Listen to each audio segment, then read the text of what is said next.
ಎಲ್ಲರಿಗೂ ನಮಸ್ಕಾರ. Learn with Chetan YouTube ಚಾನಲ್ಗೆ ನಿಮ್ಮೆಲ್ಲರಿಗೂ ಆಧಾರದ ಸುಸ್ವಾಗತ. ಇಂದಿನ ದಿನ ನಾವು 10ನೇ ತರಗತಿಯ ಪ್ರಥಮ ಭಾಷೆ ಕನ್ನಡ ವಿಷಯದ 80 ಅಂಕಗಳ ಪಾಸಿಂಗ್ ಪ್ಯಾಕೇಜ್ ಅಂದರೆ ಸಾಕಷ್ಟು ಅಂಕಗಳಿವು. 100 ಅಂಕದ ಪ್ರಶ್ನೆ ಪತ್ರಿಕೆ ಇರ್ತದೆ. ಸೊ 80 ಅಂಕಗಳನ್ನು ನೀವು ಈಸಿಯಾಗಿ ತಗೋಬಹುದು. ಅಂತಹ ಪ್ರಶ್ನೆಗಳನ್ನು ಇಂದಿನ ವಿಡಿಯೋದಲ್ಲಿ ನಾವು ತೆಗೆದುಕೊಂಡು ಬಂದಿದ್ದೇವೆ. ಸೊ ಇವೆಲ್ಲವೂ LBA ಆಧಾರಿತ ಪ್ರಶ್ನೆಗಳು ಹೌದು. ಆಮೇಲೆ LBA ಪ್ರಶ್ನೆ ಪತ್ರಿಕೆಯನ್ನು ಕೊಟ್ಟಿದ್ದಾರಲ್ಲ, ಅದರಲ್ಲಿ ಇರ್ತಕ್ಕಂಥ ಪ್ರಶ್ನೆಗಳು ಹೌದು ಅಂತಲೇ ಹೇಳ್ತಾ, ಇನ್ನು ಯಾರು ನಮ್ಮ ಚಾನಲನ್ನು ಸಬ್ಸ್ಕ್ರೈಬ್ ಮಾಡ್ಕೊಂಡಿಲ್ಲ ದಯವಿಟ್ಟು ಸಬ್ಸ್ಕ್ರೈಬ್ ಮಾಡ್ಕೊಳ್ಳಿ ಅಂತ ಹೇಳ್ತಾ ಬನ್ನಿ ವಿಡಿಯೋನ ಸ್ಟಾರ್ಟ್ ಮಾಡೋಣ. ಸೊ ಮೊದಲಿಗೆ ಪ್ರಶ್ನೆಗಳು ಈ ರೀತಿಯಾಗಿರ್ತದೆ. ಭಾಷೆ ಯಾವುದಕ್ಕೆ ಸಾಧನವಾಗಿದೆ ಅನ್ನೋ ಒಂದು ಪ್ರಶ್ನೆ ಸಾಕಷ್ಟು ಬಾರಿ ಬಂದಂತಹ ಪ್ರಶ್ನೆ ಇದಾಗಿರ್ತದೆ. ನೆಕ್ಸ್ಟು ಪ್ರಾಣಿಗಳು ತಮ್ಮ ಮಕ್ಕಳಿಗೆ ಯಾವ ವಿಚಾರವಾಗಿ ತರಬೇತಿ ಕೊಡ್ತವೆ? ಆನ್ಸರ್ ಇದ್ದಾವೆ. ಸೊ ನಾನೆಲ್ಲನೂ ಆನ್ಸರ್ನ ಓದ್ಕೋತ ಕೂರಲ್ಲ.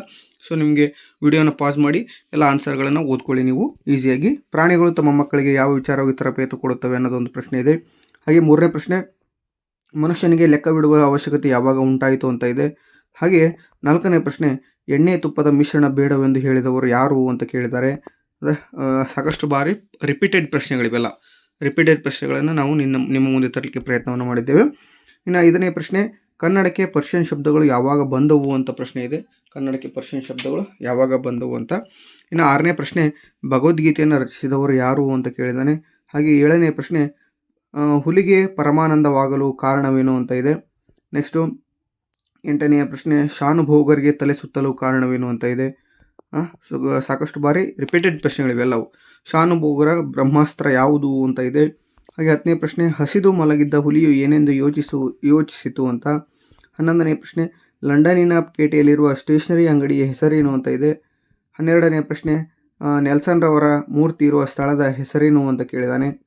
12ನೇ ಪ್ರಶ್ನೆ, ನೆಲ್ಸನ್ ಅವರ ಮೂರ್ತಿ ಇರುವ ಸ್ಥಳದ ಹೆಸರೇನು ಅಂತ ಇದೆ. 13ನೇ ಪ್ರಶ್ನೆ, ವೆಸ್ಟ್ ಮಿನಿಸ್ಟರ್ ಅಬೆ ಯಾರ ಸ್ಮಾರಕವಾಗಿದೆ ಅಂತ ಕೇಳಿದ್ದಾನೆ.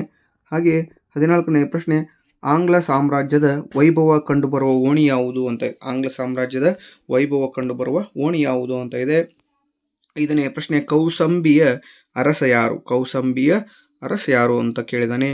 16ನೇ ಪ್ರಶ್ನೆ, ಸೋಮಶರ್ಮ ಕಾಶ್ಯಪಿಯರ ಮಕ್ಕಳ ಹೆಸರೇನು ಅಂತ ಇದೆ. 16ನೇ ಪ್ರಶ್ನೆ. ನೆಕ್ಸ್ಟು 17ನೇ ಪ್ರಶ್ನೆ, ಕಾಶ್ಯಪಿ ವಿದ್ಯಾಭ್ಯಾಸಕ್ಕಾಗಿ ತನ್ನ ಮಕ್ಕಳನ್ನು ಯಾರ ಬಳಿಗೆ ಕಳುಹಿಸಿದಳು ಅಂತ ಕೇಳಿದ್ದಾನೆ. 18ನೇ ಪ್ರಶ್ನೆ, ಸೂರ್ಯಮಿತ್ರನು ತನಗೆ ಕಾಶ್ಯಪಿ ಎಂಬ ತಂಗಿ ಇಲ್ಲ ಎಂದು ಹೇಳಲು ಕಾರಣವೇನು ಅಂತ ಕೇಳಿದ್ದಾನೆ. ಹಾಗೆಯೇ 19ನೇ ಪ್ರಶ್ನೆ, ಪಂಡಿತರಾದ ಅಗ್ನಿಭೂತಿ ವಾಯುಭೂತಿಯರಿಗೆ ದೊರೆತ ಪದವಿ ಯಾವುದು ಅಂತ ಇದೆ. ನೆಕ್ಸ್ಟು 20ನೇ ಪ್ರಶ್ನೆ, ಕುಂಪಣಿ ಸರ್ಕಾರ ಹೊರಡಿಸಿದ ಆದೇಶ ಏನು ಅಂತ ಕೇಳಿದ್ದಾನೆ. ಕುಂಪಣಿ ಸರ್ಕಾರದ ಆದೇಶ. ಹಾಗೆ ಹಲಗಲಿಯ 4 ಪ್ರಮುಖರು ಯಾರು ಅಂತ ಕೇಳಿದ್ದಾನೆ. ಹಲಗಲಿಯ ಬೇಡರ ಅನ್ನುವಂತಹ ಏನು ಲೆಸನ್ ಇದೆಯಲ್ಲ ಅದರದ್ದು 4 ಪ್ರಮುಖ ವ್ಯಕ್ತಿಗಳು ಯಾರು ಅಂತ ಕೇಳಿದ್ದಾನೆ. ಹಾಗೆ 22ನೇ ಪ್ರಶ್ನೆ, ಹಲಗಲಿಯ ಗುರುತು ಉಳಿಯದಂತಾದದು ಏಕೆ ಅಂತ ಇದೆ. ನೆಕ್ಸ್ಟು 23ನೇ ಪ್ರಶ್ನೆ, ಯಾವ ಘಟನೆ ಹಲಗಲಿ ಲಾವಣಿಗೆ ಕಾರಣವಾಗಿದೆ ಅಂತ ಇದೆ. ಇದು ಕೂಡ ಇಂಪಾರ್ಟೆಂಟ್ ಪ್ರಶ್ನೆನೇ ಹೌದು. ಹಲಗಲಿ ಗ್ರಾಮ ಎಲ್ಲಿದೆ ಅಂತ ಇದೆ. ಹಲಗಲಿ ಮುಧೋಳ ಸಂಸ್ಥಾನದಲ್ಲಿದ್ದು ಇಂದಿನ ಬಾಗಲಕೋಟೆ ಜಿಲ್ಲೆಗೆ ಸೇರಿದೆ ಅಂತ ನೀವು ಬರೀಬೇಕಾಗ್ತದೆ. ಇನ್ನು 25ನೇ ಪ್ರಶ್ನೆ, ದ್ರೋಣನು ಪರಶುರಾಮರಲ್ಲಿಗೆ ಏಕೆ ಬಂದರು? ದ್ರೋಣನು ಪರಶುರಾಮರಲ್ಲಿಗೆ ಏಕೆ ಬಂದನು ಅಂತ ಕೇಳಿದ್ದಾನೆ. ನೆಕ್ಸ್ಟು 28ನೇ ಪ್ರಶ್ನೆ, ದ್ರೋಣನು ಯಾರೊಡನೆ ಪರಶುರಾಮನ ಬಳಿಗೆ ಬಂದನು ಅಂತ ಕೇಳಿದ್ದಾನೆ. 27ನೇ ಪ್ರಶ್ನೆ, ಪರಶುರಾಮನು ದ್ರೋಣನಿಗೆ ಕೊಟ್ಟ ಪ್ರಧಾನ ಅಸ್ತ್ರಗಳು ಯಾವುವು ಅಂತ ಕೇಳಿದ್ದಾನೆ. 28ನೇ ಪ್ರಶ್ನೆ, ದೃಪದನು ಪಡಿಯಲಿನಿಗೆ ಏನೆಂದು ಹೇಳಿ ಕಳುಹಿಸಿದನು ಅಂತ ಇದೆ. ಹಾಗೆ 29ನೇ ಪ್ರಶ್ನೆ, ಪುಟ್ಟ ಪೋರಿ ಏನು ಮಾಡುತ್ತಿದ್ದಾಳೆ ಅಂತ. ನೆಕ್ಸ್ಟು 30ನೇ ಪ್ರಶ್ನೆ, ಅಮ್ಮ ಎಲ್ಲಿ ಮಲಗಿದ್ದಾಳೆ ಅನ್ನೋ ಕ್ವಶನ್ ಇದೆ. ಈ 31ನೇದು, ಯಾರಿಗೆ ವಸಂತ ಮುಖ ತೋರಲಿಲ್ಲ? ಇದು ಕೂಡ ಸಾಕಷ್ಟು ಬಾರಿ ರಿಪೀಟೆಡ್ ಆದಂತಹ ಪ್ರಶ್ನೆ ಇದು. ವಸಂತ ಮುಖ ಯಾರಿಗೆ ತೋರಲಿಲ್ಲ ಅಥವಾ ಯಾರಿಗೆ ವಸಂತ ಮುಖ ತೋರಲಿಲ್ಲ ಅಂತ. ಪುಟ್ಟಿಯ ಪ್ರಶ್ನೆಗಳೇನಂತ 32ನೇ ಪ್ರಶ್ನೆ ಕೇಳಿದ್ದಾನೆ. ನೆಕ್ಸ್ಟು ಇವೆಲ್ಲವೂ ಅತ್ಯಂತ ರಿಪೀಟೆಡ್ ಪ್ರಶ್ನೆಗಳು. ಇನ್ನು 2 ಅಂಕ ಇವೆಲ್ಲವೂ 1 ಅಂಕದ ಪ್ರಶ್ನೆಗಳನ್ನು ನೋಡಿದ್ವಿ ನಾವು ಇಷ್ಟೊತ್ತು. ಈಗ 2 ಅಂಕದ ಪ್ರಶ್ನೆಗಳನ್ನು ನೋಡೋಣ. ಇವು 18ರಿಂದ 27ರವರೆಗೂ ಇರ್ತವೆ ನೋಡಿ.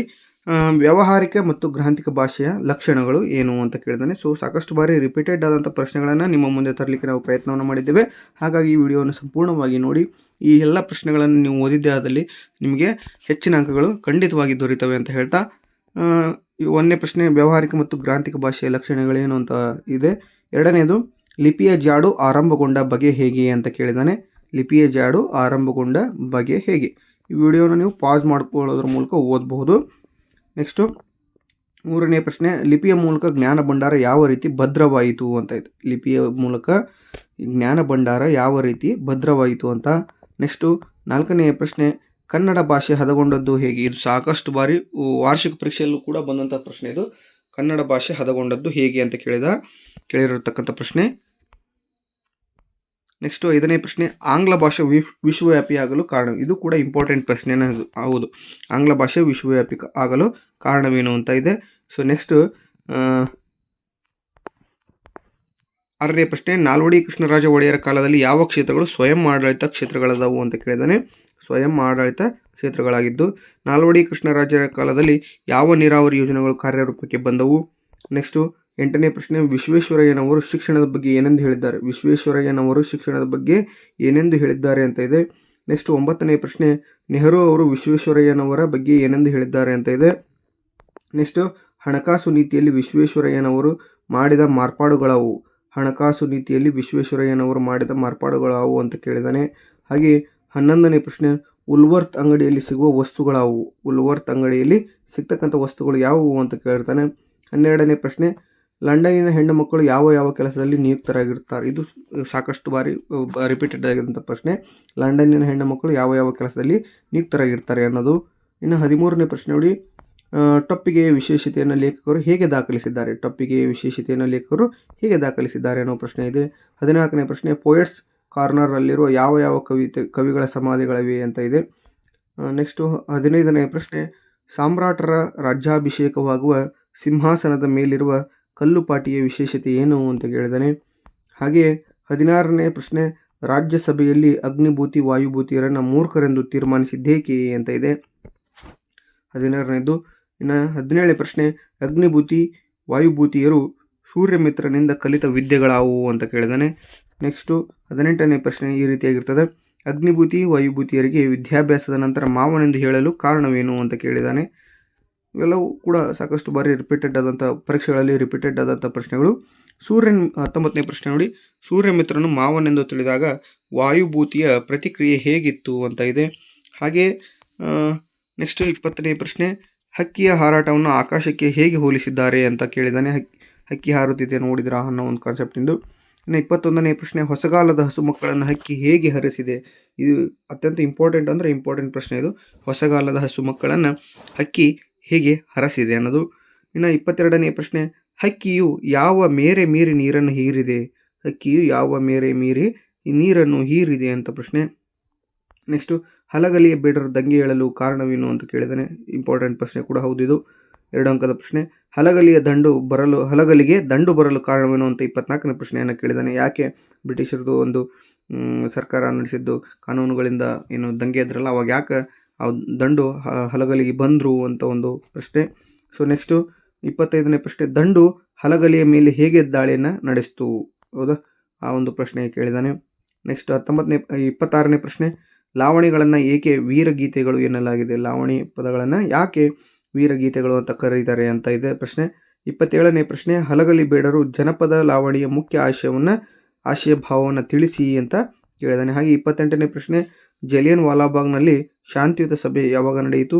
29ನೇ ಪ್ರಶ್ನೆ, ಭಗತ್ ಸಿಂಗ್ ಜಲಿಯನ್ ವಾಲಾಬಾಗ್ನ ಮಣ್ಣಿನ ಕುರಿತು ತನ್ನ ತಂಗಿಗೆ ಏನೆಂದು ಹೇಳುತ್ತಾನೆ ಅನ್ನೋ ಪ್ರಶ್ನೆ ಕೇಳಿದಾನೆ. 30ನೇ ಪ್ರಶ್ನೆ, ಅಮಾಯಕ ಭಾರತೀಯರ ಮೇಲೆ ಗುಂಡಿನ ಮಳೆಗರೆದ ಅಧಿಕಾರಿಯ ಹೆಸರೇನು ಅಂತ ಇದೆ. ಹಾಗೆ 31ನೇ ಪ್ರಶ್ನೆ, ಭಗತ್ ಸಿಂಗ್ ಜಲಿಯನ್ ವಾಲಾಬಾಗ್ ಮಾರಣ ಹೋಮದಿಂದ ತೆಗೆದುಕೊಂಡ ನಿರ್ಧಾರವೇನು ಅಂತ ಇದೆ. 32ನೇ ಪ್ರಶ್ನೆ, ಕ್ರಿಯಾ ಸ್ವಾತಂತ್ರ್ಯ ಎಂದರೇನು ಅಂತ ಕೇಳಿದಾನೆ. ಹಾಗೆ 33ನೇ ಪ್ರಶ್ನೆ ನೋಡ್ತಾ ಹೋಗೋಣ, ರಾಜಕೀಯ ಸ್ವಾತಂತ್ರ್ಯದ ಮಹತ್ವ ಏನು ಅಂತ ಇದೆ. ರಾಜಕೀಯ ಸ್ವಾತಂತ್ರ್ಯದ ಮಹತ್ವವನ್ನು ಕೇಳಿರ್ತಾನೆ 33ನೇ ಪ್ರಶ್ನೆಯಲ್ಲಿ. 34ನೇ ಪ್ರಶ್ನೆ, ಅಂದವಾದ ಬರವಣಿಗೆಯ ಬಗ್ಗೆ ಗಾಂಧೀಜಿಯವರ ಅಭಿಪ್ರಾಯವೇನು ಅಂತ ಕೇಳಿದಾನೆ. ಹಾಗೆ 35ನೇ ಪ್ರಶ್ನೆ, ಅಂಟು ದಿ ಲಾಸ್ಟ್ ಕೃತಿ ಗಾಂಧೀಜಿಯವರ ಮೇಲೆ ಯಾವ ರೀತಿಯ ಪರಿಣಾಮವನ್ನು ಬೀರಿತು. ಓಕೆ, ಈ ಒಂದು 35ನೇ ಪ್ರಶ್ನೆ ಇರ್ತದೆ, ಇಂಪಾರ್ಟೆಂಟ್ ಆಗಿರ್ತದೆ ಅದು. ಇನ್ನು 36ನೇ ಪ್ರಶ್ನೆ, ವಿವೇಕಾನಂದರ ದೃಷ್ಟಿಯಲ್ಲಿ ದೇಶದ ಪ್ರಗತಿ ಸ್ಥಿರವಾಗುವುದು ಯಾವಾಗ. ಇದು ಸಾಕಷ್ಟು ಬಾರಿ ರಿಪೀಟೆಡ್ ಆದಂಥ ಪ್ರಶ್ನೆ, ಎನ್ನುವಲ್ ಎಕ್ಸಾಮಲ್ಲಿ ಕೂಡ ಹೌದು, ಅತ್ಯಂತ ಪ್ರಮುಖವಾದ ಪ್ರಶ್ನೆ ಅಂತಲೇ ಹೇಳ್ಬೋದು. ಇನ್ನು ನೆಕ್ಸ್ಟ್ 37ನೇ ಪ್ರಶ್ನೆ, ಬಾಳಿನಲ್ಲಿ ತೃಪ್ತಿ ದೊರಕಬೇಕಾದರೆ ಏನು ಮಾಡಬೇಕೆಂದು ವಿವೇಕಾನಂದರ ಅಭಿಪ್ರಾಯವನ್ನು ತಿಳಿಸಿ ಅಂತ ಕೇಳಿದಾನೆ. ಹಾಗೆ ಮುಂದಿನದಾಗಿ 38ನೇ ಪ್ರಶ್ನೆ, ಅಕ್ಕ ಮಹಾದೇವಿಯ ವಚನಗಳ ಅಂಕಿತ ಯಾವುದು ಅಂತ ಇದೆ. 39ನೇ ಪ್ರಶ್ನೆ, ಅಕ್ಕ ಮಹಾದೇವಿಯು ಯಾವುದನ್ನು ಹಾನಿ ಎಂದಿದ್ದಾಳೆ ಅಂತ ಕೇಳಿದ್ದಾನೆ. 40ನೇ ಪ್ರಶ್ನೆ ನೋಡಿ, ಅರಿಯದವರೊಡನೆ ಸಂಘ ಮಾಡಿದರೆ ಆಗುವ ಪರಿಣಾಮವೇನು ಅಂತ. 41ನೇದು, ಭಗವಂತನಲ್ಲಿ ಶರಣಾಗುವ ಭಾವ ಅಕ್ಕ ಮಹಾದೇವಿ ವಚನದಲ್ಲಿ ಹೇಗೆ ವ್ಯಕ್ತಗೊಂಡಿದೆ ಅಂತ ಇದೆ. ಹಾಗೆ 42ನೇ ಪ್ರಶ್ನೆ, ಜ್ಞಾನಿ ಅಜ್ಞಾನಿಗಳ ಸಂಘದ ಬಗೆಗಿನ ಅಕ್ಕ ಮಹಾದೇವಿಯ ಅಭಿಪ್ರಾಯವೇನು ಅಂತ ಕೇಳಿದ್ದಾನೆ. ಇನ್ನು 43ನೇ ಪ್ರಶ್ನೆ, ಚಪ್ಪರದ ಗದ್ದಲದ ನಡುವೆ ಗೋವಿಂದ ಪೈಯವರಿಗೆ ಕೇಳಿಸಿದ ಹಾಡನ್ನು ಬರೆಯಿರಿ ಅಂತ ಕೇಳಿದ್ದಾನೆ. ಹಾಗೂ 44ನೇ ಪ್ರಶ್ನೆ, ನೆನಪಿನಲ್ಲಿ ಹಚ್ಚೆ ಚುಚ್ಚಿದಂತಿರುವ ಆ ದಿನದ ಬಗ್ಗೆ ಗೋವಿಂದ ಪೈಯವರು ಏನೆಂದು ಹೇಳಿದ್ದಾರೆ ಅಂತ ಕೇಳಿದ್ದಾನೆ. ಸೊ ಇವೆಲ್ಲವೂ ಇಂಪಾರ್ಟೆಂಟ್ ಪ್ರಶ್ನೆಗಳು ಅಂತಲೇ ಹೇಳ್ಬೋದು ನಾವು. 45ನೇ ಪ್ರಶ್ನೆ, ಮಂಗಳೂರಿನಲ್ಲಿ ಮರಾಠಿ ನಾಟಕ ಮಂಡಳಿಯವರು ಆಡಿದ ನಾಟಕಗಳು ಗೋವಿಂದ ಪೈಯವರ ಮೇಲೆ ಬೀರಿದ ಪರಿಣಾಮವನ್ನು ತಿಳಿಸಿ ಅಂತ ಇದೆ. ಹಾಗೆ 45ನೇ ಪ್ರಶ್ನೆ, ಬಿಲ್ಲ ಹಬ್ಬ ಕೃತಿಯನ್ನು ರಚಿಸಿದ ವಾಸುದೇವ ಪ್ರಭು ಅವರಿಗೆ ಏನಾಯಿತು ಮತ್ತು ಅವರು ಹೇಗೆ ನಿವಾರಿಸಿಕೊಂಡರು ಅಂತ ಇದೆ. 46ನೇ ಪ್ರಶ್ನೆ, ಗೋವಿಂದ ಪೈಯವರು ಪ್ರಾಸ ಬಿಟ್ಟು ನಿರ್ಧರಿಸಿ ಕವನ ರಚಿಸಿದ ಸಂದರ್ಭವನ್ನು ವಿವರಿಸಿ ಅಂತ ಇದೆ. ನೆಕ್ಸ್ಟು ಗುರುಪದೇಶದ ಗುಣಗಳನ್ನು ಪಟ್ಟಿ ಮಾಡಿ ಅಂತ ಇದೆ. ಹಾಗೆ 48ನೇ ಪ್ರಶ್ನೆ, ರಾಜರ ಪ್ರಕೃತಿ ಹೇಗಿರುತ್ತದೆ. 49ನೇದು, ಗುರುಪದೇಶವು ಯಾರಿಗೆ ಮೆಚ್ಚುಗೆಯಾಗುವುದಿಲ್ಲ ಅಂತ ಕೇಳಿದ್ದಾನೆ. ಹಾಗೆ ಇಲ್ಲಿಗೆ 2 ಅಂಕದ 1 ಅಂಕದ ಮತ್ತು 2 ಅಂಕದ ಪ್ರಶ್ನೆಗಳು ಮುಕ್ತಾಯವಾಗ್ತವೆ. ಇನ್ನು ಮುಂದಿನ ವಿಡಿಯೋದಲ್ಲಿ ನಾವು ಕವಿಕೃತಿ ಪರಿಚಯ ಸಂದರ್ಭದೊಂದಿಗೆ ವಿವರಿಸಿ ಇಂತಹ ಪ್ರಶ್ನೆಗಳನ್ನು ವಿಡಿಯೋವನ್ನು ತರಲಿಕ್ಕೆ ಪ್ರಯತ್ನವನ್ನು ಮಾಡ್ತೀವಿ. ಈ ವಿಡಿಯೋ ನಿಮಗೆ ಇಷ್ಟವಾಗಿದ್ದರೆ ದಯವಿಟ್ಟು ಲೈಕ್ ಮಾಡಿ, ಶೇರ್ ಮಾಡಿ, ಕಮೆಂಟ್ ಮಾಡಿ, ಹಾಗೆ ಸಬ್ಸ್ಕ್ರೈಬ್ ಮಾಡ್ಕೊಳ್ಳೋದನ್ನು ಮರಿಬೇಡಿ. ಈ 49 ಪ್ರಶ್ನೆಗಳನ್ನು ಓದಿದ್ದೇ ಆದಲ್ಲಿ ನೀವು ಸಾಕಷ್ಟು ಪ್ರಶ್ನೆಗಳು ಇದೇ ಒಂದು ವಿಡಿಯೋದಿಂದ ನಿಮಗೆ ಬರ್ತದೆ.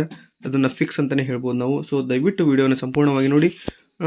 ನಿಮ್ಗೆ ಇಷ್ಟ ಆಗಿದ್ದರೆ ಮಾತ್ರ ಲೈಕ್ ಮಾಡಿ, ಶೇರ್ ಮಾಡಿ, ಕಮೆಂಟ್ ಮಾಡಿ, ಹಾಗೆ ಸಬ್ಸ್ಕ್ರೈಬ್ ಮಾಡ್ಕೊಂಡು ದಯವಿಟ್ಟು ಮರಿಬೇಡಿ. ಯಾಕಂದರೆ ನಿಮ್ಮ ಒಂದೊಂದು ಸಬ್ಸ್ಕ್ರಿಪ್ಷನ್ ನಮಗೆ ಹೆಚ್ಚು ವಿಡಿಯೋಗಳನ್ನು ಮಾಡಲಿಕ್ಕೆ ಸಹಾಯವನ್ನು ಮಾಡುತ್ತೆ ಅಂತ ಹೇಳ್ತಾ ಇಲ್ಲಿವರೆಗೂ ವಿಡಿಯೋ ನೋಡತಕ್ಕಂಥ ನಿಮ್ಮೆಲ್ಲರಿಗೆ ಧನ್ಯವಾದಗಳನ್ನು ತಿಳಿಸಲಿಕ್ಕೆ ಇಷ್ಟಪಡ್ತೇವೆ. Thank you so much.